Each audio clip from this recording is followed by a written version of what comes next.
बिस्मिल्लाहिर्रहमानिर्रहीम। अस्सलाम वालेकुम। मैं हूं सदीक जान और मेरे साथ मौजूद हैं सुहेल इकबाल भट्टी साहब। सुहेल इकबाल भट्टी साहब की ख़बरें आप देखते भी रहते होंगे, पहले प्रिंट मीडिया में और अब बहुत से टीवी चैनल्स के ऊपर। तो ये भट्टी साहब का यूट्यूब चैनल है और मेरे लिए एज़ाज़ की बात है कि जिनसे मैं सीखता हूँ उनके यूट्यूब चैनल पर उनके साथ बैठकर वीडियो करूँ और एक तरह से मैं होस्ट हूँ और भट्टी साहब जो हैं वो अपनी स्टोरी भी शेयर करेंगे और हम इस चैनल पर इंशाल्लाह डिस्कस किया करेंगे मुख्तलिफ़ चीज़ों को। भट्टी साहब के भी काफ़ी सोर्सेज हैं और काफ़ी इनके पास इंफॉर्मेशन होती है। इनसे मैं पूछूंगा भी सही और कहीं कहीं पे जहाँ पे मैं बसअद एहतराम थोड़ा सा इख्तलाफ करना चाहूँगा सीखने के लिए, तो वो भी मैं करूँगा। तो भट्टी साहब से बात करते हैं कि क्योंकि अभी एक ही मौजू पे बात चल रही है, क्योंकि हमने इस चैनल पे बहुत सारी चीज़ें करनी हैं।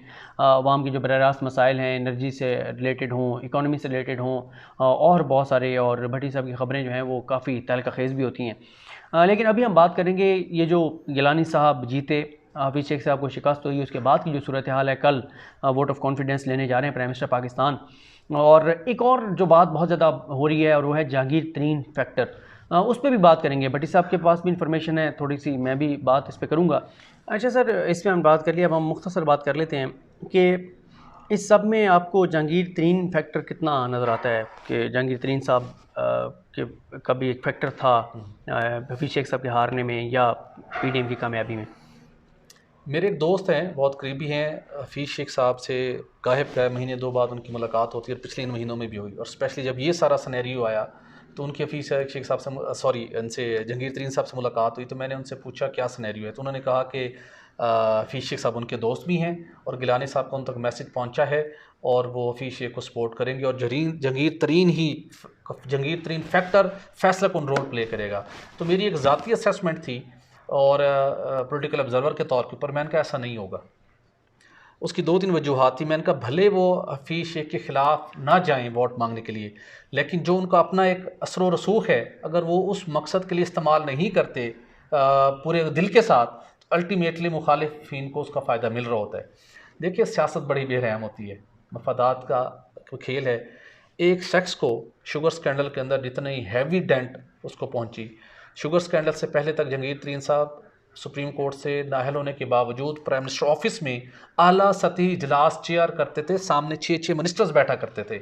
जब उनको वहाँ से निकाल के बाहर फेंका गया, उनके खिलाफ इंक्वायरियाँ लॉन्च की गई, उन्हें नोटिस सर्व किए गए, उन्हें बैरून मुल्क जाना पड़ा, उन्हें बहुत से मामलों नेशनली इंटरनेशनली उन्हें बड़ा डेंट उनके पड़ा, उनकी पिछले 20-25 साल में जितने वो एक्टिव हुए थे सियासत के अंदर। तो मेरा नहीं ख्याल था कि वो किसी सूरत हफीज़ शेख को जितवाने के लिए एक्टिव होंगे। वो चाहते, जो उनका सर्कल था, जो उनके मामलात थे, कर सकते थे, लेकिन शायद किस्मत भी मेहरबान नहीं थी इमरान खान साहब के ऊपर। लेकिन जहांगीर तरीन ने हफीज़ शेख को जितवाने के लिए अपना, उन्होंने जो जोर लगाना चाहिए था, जो रोल था, मेरा नहीं ख्याल उन्होंने प्ले किया। और एक ये बेस्ट वो टाइम समझते थे कि मैं अपना पहला पिछला हिसाब ज़रा चुकता करूँ। इनडायरेक्टली रिपोर्ट्स मिल रही होती हैं, उन्होंने हाफ हार्टेडली काम किया होगा, जिसका अल्टीमेटली खमियाजा भुगतना पड़ा खान साहब को, और बनता भी नहीं था इखलाकी तौर के ऊपर। मैं इसी को आगे बढ़ूँगा जो आपने बात की। देखें, तरीन साहब का तल्लुक़ था इमरान खान साहब के साथ सबसे ज़्यादा, और तहरीक इंसाफ को यहाँ तक लाने में जिसका इमरान खान के बाद सबसे ज़्यादा किरदार है वो जहांगीर खान तरीन है। मेरा भी यही था जब ये ख़बर आई कि तरीन साहब एक्टिव हो गए हैं, जहाज़ उन्होंने निकाल लिया है स्टार्ट करके और घूम फिर रहे हैं और जाके मिल रहे हैं। मैंने भी चेक किया तो मुझे भी यही बात पता चली कि वो एक जगह ताज़ियत के लिए ज़रूर गए थे, लेकिन वो बिल्कुल वो एक्टिव उस सतह पे नहीं है जो एक बात चल रही है। और दूसरा ये है कि हाँ, वो ज़ाती तौर पे उनकी दोस्ती है हफीज़ शेख साहब के साथ, वो ऐसा नहीं करेंगे कि वो पीडीएम के साथ जाएंगे, लेकिन उस वक्त ये था कि वो राब्ते कर रहे हैं हफीज़ शेख साहब के लिए। लेकिन जितनी मुश्किल सूरत हाल थी, जितना एक्टिव होने की ज़रूरत थी, जितने लोगों को विज़िट करने की ज़रूरत थी, वो नहीं हुआ। और डेफिनेटली उसकी वजह यही है कि वो नहीं हो सकता, तू कौन मैं खामखा, कहा ही किसी ने नहीं है, और आप जो है वो होता है ना मुदई सुस्त गवाह चुस्त, वो तो नहीं हो सकता था। दूसरा, मुझे इसमें एक और जो फैक्टर जहांगीर तरीन से रिलेटेड लगता है वो ये लगता है कि जब तक जहांगीर तरीन इमरान खान के साथ थे तो वो मुसलसल एमएनएस को मिलते थे, एमएनएस की उन तक एक्सेस होती थी, जिसका कोई काम होता था वो बताता था, और वो सारी, यानी इमरान खान और एमएनएस के दरमियान वो पुल का किरदार अदा करते थे। जब जहांगीर तरीन अलग हुए, उनको निकाला गया, उसके बाद इमरान खान साहब को चाहिए था कि वो एक या दो लोग, जैसे कि चाहे शाह महमूद कुरैशी साहब हैं, परवेज़ खटक साहब हैं, कोई इस तरह के, उनको ये जिम्मेदारी देते कि वो उस जिम्मेदारी को निभाते और MNA से मुसलसल मिलते। लेकिन फिर क्या हुआ, वो ना हुआ। 2 दिन इमरान खान को बैठना पड़ा, लेकिन उसका वो इम्पैक्ट नहीं आया। डेफिनेटली पैसा चला है, खरीदे गए, लेकिन लोग बिके तो सही आपके, आखिर कोई तो उनको तहफ़्फ़ुज़ात थे कि वो बिकें। तो ये फैक्टर मुझे लगता है। जब ऑफ कैमरा आपसे बात हो रही थी तो आपने नून लीग और पीपल्स पार्टी की तजर्बाकारी की बात की और ख़ास तौर पे आपने 80s का एक वाक़या भी बताया। तो आप क्या समझते हैं कि क्यों जो है वो हफीज़ शेख को शिकस्त हुई, कौन कौन से फैक्टर्स थे आपकी नज़र में? ये एक ऐसा इस वक्त एक माहौल बना हुआ कि न सिर्फ पाकिस्तान में अवाम और बैरून मुल्क भी बसने वाले पाकिस्तानी एक शौक में हैं, एक सदमे में हैं, जो कोई 3 मार्च को हुआ। आपको याद होगा इब्तदाई 2 साल तक, जुलाई 2020 तक अपोजिशन के जो रहनुमा हैं वो आपको नैब की अदालतों में नज़र आते थे, वो आपको नैब के दफातर में नज़र आते थे। उसके अलावा कौमी मंजर, सियासी मंजरनामे के ऊपर आवाम के साथ उनका एक इंटरेक्शन नहीं था, बिल्कुल कट ऑफ थे और सिर्फ एक ही जमात नज़र आती थी, पाकिस्तान तहरीक इंसाफ। बिल्कुल। उन्होंने ये स्ट्रेटजी बनाई कि हमें कोई ऐसा मूव बने, PDM का प्लेटफॉर्म बना कि आवाम से जाके हम भी मुखातिब हो सके, हुकूमत पर प्रेशर बिल्ड कर सके। अब नैब कोर्ट से, हाई कोर्ट से, सुप्रीम कोर्ट से, नैब के दफातर से बाहर निकले, वो निकले, प्रेशर बिल्ड हुआ, उनकी अपनी एक स्ट्रेटजी थी और उनकी यही कोशिश थी कि हमें लेवल प्लेइंग फील्ड मिली। फिर उसके बाद उन्होंने कहा जी कि आप हमें न्यूट्रल होने की बातें शुरू हो गई। तो मैंने उस वक्त भी उस समय कहा था कि शायद वो अपना एक बड़ी अचीवमेंट उनकी हमें फील हो रही थी 1-1.5 माह कबल तक कि किसी न किसी लेवल के ऊपर उनको ये कन्फर्मेशन हासिल करने में वो कामयाब हो गए हैं कि एस्टैब्लिशमेंट न्यूट्रल होगा, आप आगे चलें, मामला न्यूट्रल होंगे, आप पॉलिटिकल अपने सियासी हरबों से, अपनी स्ट्रेटजी से, अपनी बरादरी से, अपनी पॉलिटिकल क्लाउड से, अपने जिस तरीके से भी आप अपनी एक मूवमेंट करना चाहते हैं कीजिए। और उसके साथ जब गिलानी साहब की अनाउंसमेंट हुई तो कुछ ऐसे फैक्टर्स थे जो मेरे सामने थे और एक जो मैंने कुछ सियासी तारीख पढ़ी हुई थी उसके अंदर कुछ ऐसा वाक़या था। तो मुझे उस दिन लगा कि ये इमरान खान साहब को बहुत बड़ा सेटबैक होने जा रहा है। कुछ दोस्तों ने कहा जी गिलानी साहब घर बैठे हुए थे, उनको बस नॉमिनेट कर दिया गया है, अब वो हार भी जाएंगे तो कोई बात नहीं है, उनको बता दिया गया है और दिस एंड दैट।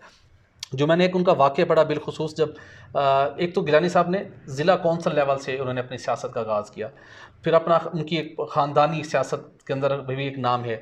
लेकिन जब नवाज शरीफ साहब पहली मरतबा चीफ मिनिस्टर वज़ीर आला पंजाब बने, गलबन 85 की हम बात कर रहे हैं, 1985 की, उस वक्त नवाज शरीफ साहब की जो अक्सर हम कहते हैं ना कि इनके एस्टेब्लिशमेंट के साथ ताल्लुकात ख़राब हो जाते हैं और वो उनके आते जैसे इक़्तिदार में आते गड़बड़ हुई थी, गड़बड़ उस वक्त भी हुई थी। उनके करीबी जो सर्कल के लोग हैं वो ये कहते हैं कि उस वक्त वही मामला था, नो डिक्टेशन। ज़ियाउल हक साहब थे, मामला तो उनके साथ गंभीर हुए। ज़ियाउल हक साहब ने टास्क दे दिया कि नवाज शरीफ साहब के खिलाफ वोट ऑफ नो कॉन्फिडेंस लाया जाए। बड़ा इंटरेस्टिंग मामला था। पीर पगाड़ा साहब को ये टास्क मिला। पीर पगाड़ा साहब के साथ चूँकि यूसुफ गिलानी साहब का एक ख़ानदानी एक बहुत करीबी उनके साथ ताल्लुक़ है, उन्होंने गिलानी साहब को, उस वक्त यंग पॉलिटिशियन थे जो पंजाब असम्बली में पहुंचे थे, तो उन्होंने उनको टास्क दिया कि आपकी ज़िम्मेदारी है कि आप सारी वर्किंग करें, हुकूमती लोगों के साथ भी, अपोजिशन के लोगों के साथ भी। उन्होंने भरपूर वर्किंग की। उस दौर के अंदर जितनी एफर्ट थी, इन शॉर्ट उन्होंने एफर्ट की, तमाम तर मामला तय पा गए। उन्होंने जो रिक्वायर्ड नंबर थे इकट्ठे कर लिए। लाहौर में मुख्तलिफ जगहों के ऊपर इंतजाम मुकम्मल थे। फिर हुआ ये कि जब नवाज शरीफ साहब को पता चला कि ये तो पानी जो है ना वो बहुत सा पानी पुलों के नीचे से बह गया और पानी अब सर के ऊपर से गुजरने वाला है, तो उन्होंने हेलीकॉप्टर पर बैठे और बताने वाले बताते हैं कि अपने वालिद साहब के साथ वो ज़ियाउल हक साहब के पास पहुँचे और उनसे बातचीत की। जो गलत फहमियाँ थी, ये जो मामला नहीं हो पा रहे थे, वो तय पा गए और वो वहाँ से निकले। वहाँ से कॉल गई पीर पगाड़ा साहब को कि वोट ऑफ नो कॉन्फिडेंस अब नहीं पेश किया जाएगा, आप ये अपनी मूव वापस ले लें। जब उन्होंने ये कॉल की यूसुफ गिलानी साहब को, पीर पगाड़ा साहब ने, मरहूम ने, तो गिलानी साहब के लिए एक बॉम्ब शेल था। ये इस बॉम्ब शेल की इंटेंसिटी उससे बिल्कुल कम नहीं थी जो इमरान खान साहब को हफीज़ शेख साहब की शिकस्त की सूरत में मिली। गिलानी साहब ने कहा कि मेरा पॉलिटिकल कैरियर ख़त्म, मेरा जो एक गद्दी का एक नाम था वो ख़त्म, ख़ानदानी वक़ार आज तबाह हो गया। और वो उस वक्त उन्होंने एक जगह पे इंटरव्यू में बताया कि मैं उस दिन लगता था कि शायद मेरा हरकत कल्ब बंद होने वाली है, ये सूरत हाल थी। उन्होंने रब्ता किया पीर पगाड़ा साहब तो उन्होंने कहा कि आप परेशान ना हों, आप मेरे पास तशरीफ़ लाएँ। जब वो गए तो वो उन्होंने उनको कहा कि it's a part of life, it's a part of politics, it's a part of game. तो ये वो सियासी हरबे हैं जो कि आपको पॉलिटिकल ट्रेनिंग है, आपकी ट्रेनिंग का हिस्सा, आप सीखेंगे मजीद। और एक दौर आएगा जब आपको कोई चीट नहीं कर पाएगा। तो गिलानी साहब यकीनी तौर पर इस फेज़ से गुजरे थे जब उनको इस मैदान में उतारा गया। मेरा ज़ाती ख्याल है कि जितना क्रिटिकल ये टाइम था, शायद इस इलेक्शन के अंदर, सेनेट के इलेक्शन के अंदर पैसा ना चलाओ और बहुत से फैक्टर्स थे क्योंकि मामला बहुत क्रिटिकल थे और एक पहली एक मोरल, एक साइकोलॉजिकल बूम चाहिए था अपोजिशन को। अल्टीमेटली उन्होंने तमाम हरबे इस्तेमाल करके, मुझे लगता है इंटरनल एक्सटर्नल सारा कुछ यूज़ हुआ है, उन्होंने एक हैवी डेंट डाल दिया इमरान खान साहब को, जिसकी वजह से अब जो हफ्ते का जो एक कौमी असम्बली का इजलास है वो बुलाना पड़ा। जी बिल्कुल, कल, जहाँ पे वो चाहते हैं कि वो जो एक उन्होंने साइकोलॉजिकल और मॉरल एक थोड़ा सा ग्राउंड लगता है, लोग कहते हैं कि आपने लूज़ किया है, उसको गेन किया जाए। तो ये आपने सुना भट्टी साहब को सिलसिला जारी रखेंगे। और सॉरी, मैं 1 मिनट में ज़रूर आपको एक आखिरी चीज़ आपसे पूछूंगा। आपकी गुफ्तगू से मुझे ये लगा कि आपने कहा कि इस्टेब्लिशमेंट इस सारे उसमें न्यूट्रल रही, उसने पीडीएम को सपोर्ट नहीं भी किया तो न्यूट्रल रही, यही आप कहना चाह रहे थे? मैंने कहा तो यूसुफ गिलानी साहब ने कहा न्यूट्रल है, हमें दिखाई दे रही है, फील हो रही है, ये बहुत बड़ी स्टेटमेंट थी, माजी में कभी ऐसा नहीं होता। राना सनाउल्लाह साहब एक वर्स्ट क्रिटिक रहे, उन्होंने भी कहा, और लोगों ने, बिलावल भुट्टो ने कहा। तो न्यूट्रल होना भी एक बड़ा डैमेजिंग रहा है मेरे ख्याल में। मतलब इसके ऊपर एक डिबेट बनती है, और उनकी अगर न्यूट्रलिटी अपोजिशन को फील हो रही थी तो इसका मतलब है कि कहीं ना कहीं से उनको पहले तसल्ली और तशफ़ी मिल रही थी कि आप मतलूबा हदफ हासिल कर लेंगे, अपनी कोशिश कीजिए।